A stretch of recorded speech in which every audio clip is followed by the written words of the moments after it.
ఏంటి ఎక్కడున్నారు? బజార్లో ఉన్నానే. వస్తున్నప్పుడు వీధి చివరనున్న కళావతి నంబర్ తీసుకురండి, నాకు పనుంది. సరే. ఏంటి నంబర్ తెచ్చారా? తెచ్చానే. అయితే చెప్పండి. 34 28 36. అదేంటి ఫోన్ నెంబర్ ఇలా ఉంది? నువ్వు ఫోన్ నెంబర్ అడిగావా? నేను కళావతి కొలతలు అడిగావేమో అనుకున్నానే.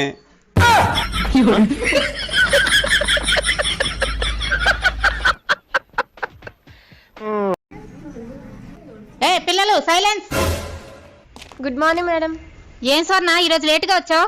నిన్న కోడి పలావ్ తిన్నాను మేడం, అందుకే లేట్ అయింది.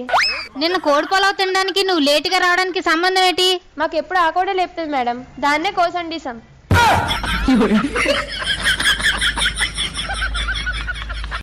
నువ్వు దేని గురించి అయినా మాట్లాడు కానీ నా పెళ్లి గురించి మాత్రం మాట్లాడుకో, మర్యాద దక్కదు. ఏం చేస్తావు? ఏం చేస్తావు? రే పెళ్లి కాని ప్రసాద్, ఇది మీ వైజాగ్ కాదు, నా ప్యాలెస్. మనుషుల్ని పెట్టి కొట్టించేస్తాను జాగ్రత్త. ఏంటి మా చెల్లికి ముద్దు పెట్టారంట, సిగ్గు లేదా? మీ చెల్లి బావా నువ్వు ఫాస్ట్గా ఏ పని చేయగలవు అని అడిగింది. నేనేం చేయగలను అది చేసి చూపించాను. నేను కూడా ఫాస్ట్ గా పని చేయగలను. ఏం చేయగలవు? ఇది మీరు ఫాస్ట్ గా మళ్ళీ ఎప్పుడైనా ఆ పని చేస్తే మళ్ళీ. అమ్మా ఈ రోజు మా ఆయనకి ఉద్యోగంలో ప్రమోషన్ వచ్చిందమ్మా. వచ్చింది ప్రమోషన్ కాదే, ప్రమోషన్. అది కూడా మీ ఇంటి నుండే. అదే అదే అమ్మా, నాకు ఈ రోజు చాలా ఆర్పిక్ గా ఉందమ్మా. అది ఆర్పిక్ కాదే, హ్యాపీనే. అదే అదే. అవునమ్మా, ఇంతకీ అల్లుడు గారు ఎలా ఉన్నారు? నేనున్నంత వరకు మీ అల్లుడు గారు ఫినాయిల్ అమ్మా. ఫినాయిల్ కాదే, ఫైనే, ఫైన్. ఏమండి, భర్త గొప్పనా భార్య గొప్పనా? మీరే గొప్పనే. అదేంటి ఇంతకు ముందు అడిగితే మా మగాళ్ళే గొప్ప అని చెప్పావు? మా మగాళ్ళు గొప్ప అన్నప్పుడు నువ్వు ఏం చేసేదానివి? మీతో గొడవ పడేది. ఏమిటమ్మా ప్రతిసారి అల్లుడితో గొడవ పడి ఇంటికి వచ్చేస్తుంటావు? మా ఆయన మా బెడ్రూమ్ లో వాళ్ళ నాన్నగారి ఫోటోకి దండేసి పెట్టుకున్నారు. నేను మీ ఫోటోకి దండేసి పెడతానంటే ఆయన ఒప్పుకోలేదు, అందుకే గొడవ పడి వచ్చేసాను.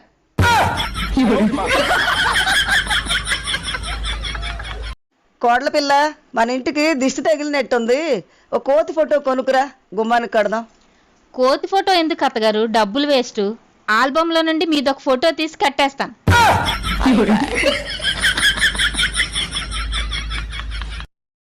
మొన్న మీ తమ్ముడి కోసం పెళ్లి చూపులకి వెళ్ళారు కదా, ఏమైంది? సెటిల్ అయిందా? ఏమయ్యేదేంటి, పెళ్లి కూతురు వాళ్ళ అమ్మ మమ్మల్ని అవమానించింది. అవమానించిందా? ఏం చేసింది?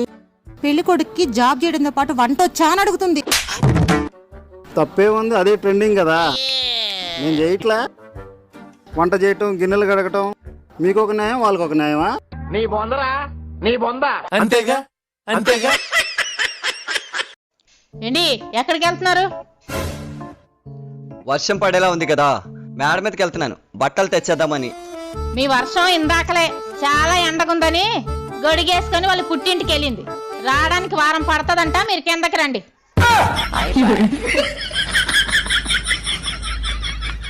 చెప్పినవన్నీ బాగా గుర్తున్నాయా? గుర్తున్నాయి. పెళ్లి తర్వాత మొగుడిని కొంగుని కట్టేసుకోవాలి, చుడిదార్ వేసుకుంటే చున్నీ కట్టుకో. ఇప్పుడు అదా ముఖ్యం. పెళ్లి చూపుల్లో చూపించాల్సింది వినయం. అబ్బాయి ఏం అడిగినా ఏం చెప్పాలి? మా నాన్నగారిని అడగమని చెప్పాలి. అబ్బాయి ఒంటరిగా మాట్లాడాలంటే ఏం చెప్పాలి? ఇప్పటిదాకా ఎక్కడికి ఒంటరిగా వెళ్ళలేదని చెప్పాలి. పర్ఫెక్ట్. దెబ్బకి దేవుడు దిగొచ్చిన వాడిని ఎవ్వడు కాపాడు. చెప్పండి అమ్మా, దేనికి వచ్చారు? రీల్స్ చేసి ఇన్స్టాగ్రామ్ లో పెట్టి నువ్వు ఫేమస్ అయిపోతావా? అంతేగా మరి. నువ్వు ఫేమస్ అయిపోయి ఏం చేస్తావు చెప్పు? 4 రాళ్ళు వస్తే ఇలా వెనకేసుకుంటా. ఆల్రెడీ కిడ్నీలో 2 రాళ్ళు ఉన్నాయి, ఎందుకు మళ్ళీ ఈ 2 పెట్టి ఇల్లు కట్టుకుంటా. లంచ్ లోకి ఏం వండమంటావు? నా తలకే ఉండు. పులుసు ఎట్టమంటావు, ముక్కలు ఎట్టమంటావా? ఎగిరి పెట్టుకోయే. అంత ఎగిరెగిరి నేనేం పెడతాను మావా. ఏమైంది కోడల పిల్ల, అంత డల్గా ఉన్నావు? ఏమీ లేదు అత్తగారు. నన్ను అత్తను అనుకోకంట, ఓ ఫ్రెండ్ అనుకోని నీ బాధ ఏంటో నాకు చెప్పమ్మా. ఏమీ లేదు సుశీల, మా అత్త పెట్టే టార్చర్ భరించలేకపోతున్నాను.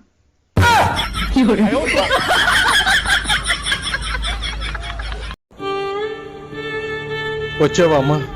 మీ తాతయ్య చివరి గడికి లెక్క పెడుతున్నాడు. అదేంటి నాన్న, తాతయ్య చదువుకోలేదుగా, ఎలా లెక్క పెడుతున్నారు?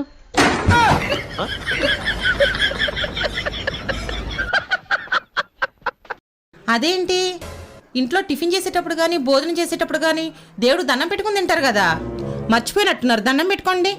ఇక్కడ దండం పెట్టుకోవాల్సిన అవసరం లేదే. ఎందుకు? ఈ హోటల్లో వంట మాస్టర్కి వంట వచ్చు కదా. లేచి పక్కల చూస్తే కనవల్లే వాకింగ్ పోయినవా?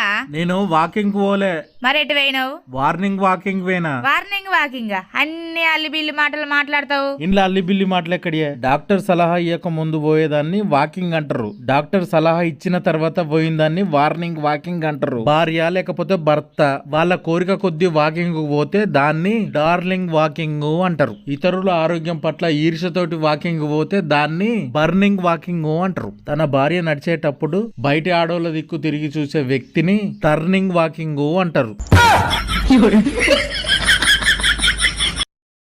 అమ్మా ఆకలేస్తుందమ్మా, కొంచెం అన్నం ఉంటేయండి అమ్మా. బాబు వంట అవుతుందమ్మా, ఒక అరగంట పోయాకరా. మంచి వాసన వస్తుంది. ఏటి వండుతున్నారమ్మా? చికెన్ బిర్యానీ వండుతున్నాను. గంట లేట్ అయినా పర్లేదమ్మా, ఇక్కడే ఉంటాను.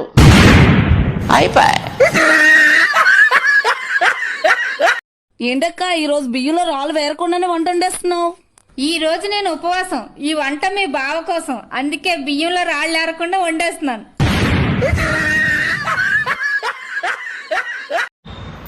ఇగో నువ్వు నిన్న నా ఫోటో తీసినావు కదా, అది వాట్సాప్ స్టేటస్ పెట్టుకుందామని అంటే వెనక బర్రె పడ్డది చూడు.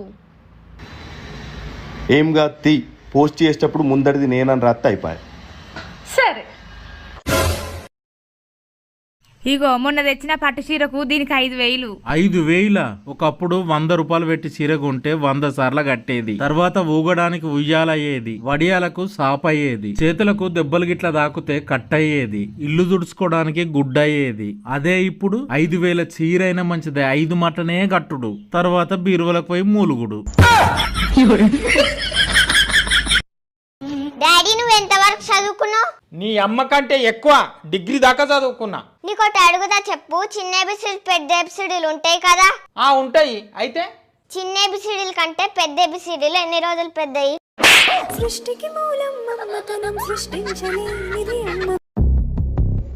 ఏం చేస్తున్నారండి? నీ అనుమానం తట్టుకోలేక చావడానికి ఊరేసుకుంటున్నాను. జీవితంలో మొదటిసారి మంచి నిర్ణయం తీసుకున్నారు. అవునండి, మర్చిపోయాను. పైకి వెళ్ళిన తర్వాత రంభా ఊర్వశి మేనకతో రాఖీ కట్టించుకోండి. ఏమండి, నాకు శాలరీ ఇవ్వండి. 28,000 ప్లస్ GST. ఎందుకే? ఆ ఇంట్లో పనులను ఎవరు చేసి పెడుతురు? నేను కాకపోతే. సరే సంజయ్, ఒక చిన్న పని చేయి, నేను చెప్తుంటాను, ఒకటి రాస్తా ఉండు. చెప్పండి. నువ్వు రోజు అమెజాన్, ఫ్లిప్కార్ట్ నుండి ఆర్డర్స్ తెప్పిస్తావు కదా, అదొక 12,000 రూపాయలు రాసుకో. నీకు మేకప్ సామాన్లు అవి ఖర్చులు అవుతుంటాయి కదా, అవి ఒక 8,000 రూపాయలు రాసుకో. తినబుద్ధి అవుతుందని చెప్పేసి స్విగ్గీ, జొమాటోలో ఆర్డర్స్ పెడుతుంటావు కదా, అదొక 8,000 రూపాయలు రాసుకో. కిట్టి పార్టీస్, అదే ఇప్పుడు కూడా రెడీ అయినావు కదా, కిట్టి పార్టీకి ఒక 6,000 రూపాయలు రాసుకో. ఈ బ్లౌజులు, మగ్గం శారీస్ అవి ఇవి అంటావు కదా, అదొక 9,000 రూపాయలు రాసుకో. లాంగ్ డ్రైవ్స్ అంటే నాకు ప్రాణం అంటావు కదా, దానికో 7,000 రూపాయలు రాసుకో. ఒకసారి టోటల్ చేసి చెప్పు ఎంత అయిందో. 49,000. జర గట్టిగా చెప్పబ్బా, వినిపిస్తలేదు. 49,000. ఇప్పుడు 49,000కి 28,000 రూపాయలు తీసేస్తే 21,000 రూపాయలు అయితే సంధ్య. నాకు ఆ GST కూడా ఏమొద్దు, అది ఇచ్చేసి 21,000 ప్లీజ్. హలో బాబు, ఏంటిది? మన ఇంటికి దొంగోడొచ్చి వంట రూమ్ లో పోయి నేను వండిన బిర్యానీ మొత్తం తింటాండు. 100కు ఫోన్ చేయమంటావా? ఆగు, తొందరపడి 100కు ఫోన్ చేయకు, ఆగు. ఇంకొక 5 నిమిషాలు అయినాక 108కు ఫోన్ చేయ.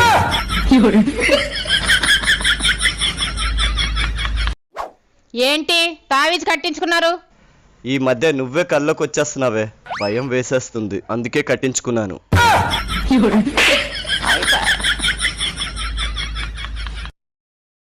రాత్రంతా ఆలోచించంగా నాకు ఒకటి అర్థమైంది బాబు. ఏంటిదో? అందరి లెక్క మనం ఎందుకు సంపాదించలేకపోతానమో అర్థమైంది. అబ్బో, అట్టెట్లా అర్థమైంది?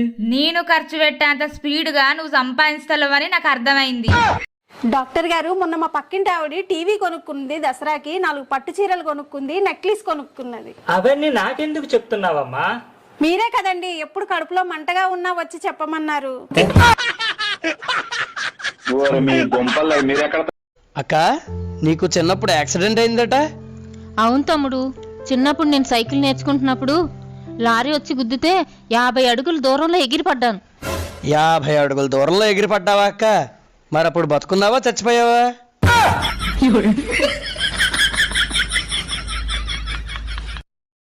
కోళ్ళ, ఇది మీ అమ్మగారి ఇల్లు కాదు, మీ అత్తగారి ఇల్లు.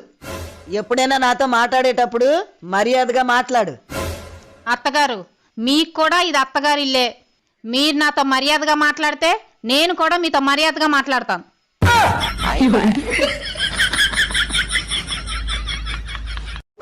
ఏంటి మా ఆడవాళ్ళ మనసు స్వచ్ఛమైన నీటి లాంటిదండి, మీ మగవాళ్ళ మనసు రోడ్డు మీద పడున్న మట్టి లాంటిదండి. అందుకేనేమో పెళ్ళవగానే మగాడి జీవితం బురదలాగా అయిపోద్ది.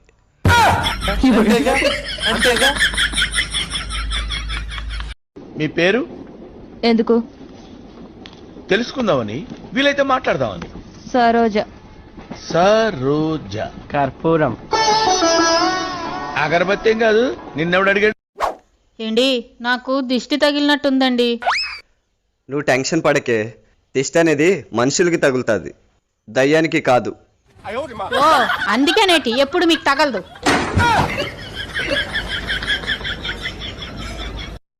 మీకు పిల్లలంటే ఇష్టమా? చాలా. నీకెంతమంది పిల్లలు? నాకు ఇంకా పెళ్ళవలేదండి. ఇంకా అవ్వలేదా? ఏంటి ప్రాబ్లం? అంటే బేసిక్ గా నాకు పెళ్ళంటే పెద్దగా ఇంట్రెస్ట్ లేదండి. ఏమండి అత్తగారు చనిపోయారు. ఏం మాట్లాడుతున్నావే? నిజమే చెప్తున్నానండి, అత్తగారు చనిపోయారు. నీకేమైనా పిచ్చా? ఏం మాట్లాడుతున్నావే? హలో నాన్న, ఏంటి నాన్న నీ కాళ్ళు? అమ్మ చనిపోయిందని చెప్తుంది. ఏం మాట్లాడుతున్నావా? అమ్మ బాగానే ఉంది. వస్తే పిచ్చిదానా, అమ్మ బానే ఉంది కదా, చనిపోయిందని చెప్తావేంటే? అబ్బా అత్తగారు బయటన బాగానే ఉన్నారండి. ఫ్రీ ఫైర్ గేమ్ లో ఎనిమి హెడ్ షాట్ వేస్తే చనిపోయారు.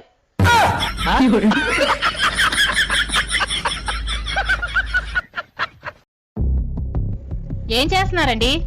నీ అనుమానం తట్టుకోలేక చావడానికి ఊరేసుకుంటున్నాను. జీవితంలో మొదటిసారి మంచి నిర్ణయం తీసుకున్నారు. అవునండి మర్చిపోయాను, పైకి వెళ్ళిన తర్వాత రంభా ఊర్వశి మేనకతో రాఖీ కట్టించుకోండి.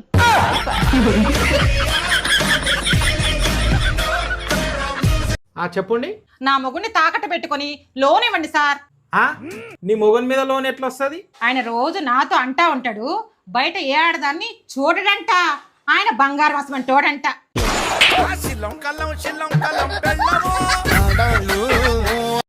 ఏమండి పెళ్లికి అందం ముఖ్యమా, ఆస్తిపాస్తులు ముఖ్యమా?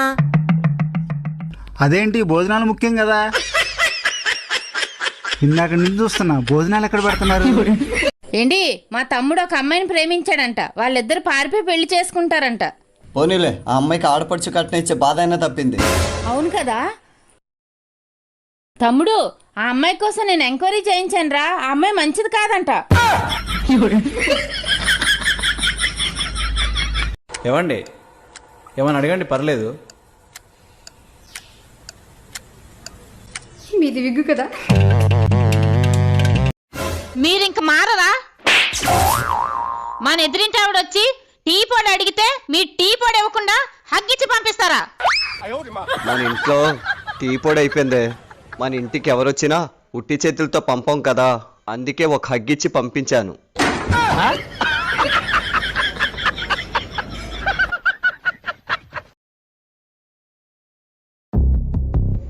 ఏం చేస్తున్నారండి? నీ అనుమానం తట్టుకోలేక చావడానికి ఊరేసుకుంటున్నాను. జీవితంలో మొదటిసారి మంచి నిర్ణయం తీసుకున్నారు. అవునండి మర్చిపోయాను, పైకి వెళ్ళిన తర్వాత రంభా ఊర్వశి మేనకతో రాఖీ కట్టించుకోండి. అవును పిన్ని, నేను అడగడం మర్చిపోయాను, నువ్వు ఒక్కదానివే వచ్చావేటి, బాబాయ్ రాలేదా? నీకు చెప్పడం మర్చిపోయానమ్మా, బాబాయ్కి యాక్సిడెంట్ అయింది, కోమాలోకి వెళ్ళారు.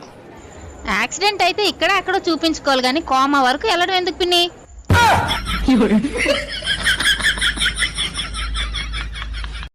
నేను చెప్తున్నాను వినండి, ఆడపిల్ల పుట్టగానే ఆడపిల్ల అంటారు, అంటే ఈడపిల్ల కాదు ఆడపిల్ల అంటారు. ఇప్పుడు మీ ఆవిడ అని ఎందుకు అంటున్నారో తెలుసా మీరు? మీ ఆవిడ కాబట్టి. ఏంటే తలుక్కుమని మెరుస్తున్నావు? ఆశా బర్త్డే ఉంటే వెళ్ళొస్తున్నా. అయ్యో చెప్పడం మర్చిపోయానండి, రిటర్న్ వచ్చేటప్పుడు రోడ్డు మీద ఒక గోల్డ్ నెక్లెస్ దొరికింది. తీసుకొచ్చావా మరి? నేనేమైనా పిచ్చిదాన్నా ఏంటి, డిజైన్ బాలేదని అక్కడే వదిలేసి వచ్చేసా. పిలిచారండి? ఏంటే గొంతు చించుకొని పిలుస్తుంటే బయట చేస్తున్నావు నువ్వు? వాకిట్లో ముగ్గేస్తున్నానండి. అంటే లోపల మందు కొడుతున్నాననే కదా నీ అభిప్రాయం? ఏమండి ముగ్గుకి పెగ్గుకి ఏమన్నా సంబంధం తాగినప్పుడు నేను చెప్తున్నాను, నాకు ఈ దరిద్రుడు వద్దని. అయ్యో తప్పు నానా, అలా చెప్పకూడదు. మనకు టీవీ నచ్చకపోయినా మార్చుకోవచ్చు, పాలోడు పేపర్ లోడు నచ్చకపోయినా తీసేయొచ్చు, కానీ నచ్చినా నచ్చకపోయినా డాడీని మాత్రం మార్చుకోలేమమ్మా. ఏంటని ఉద్దేశం?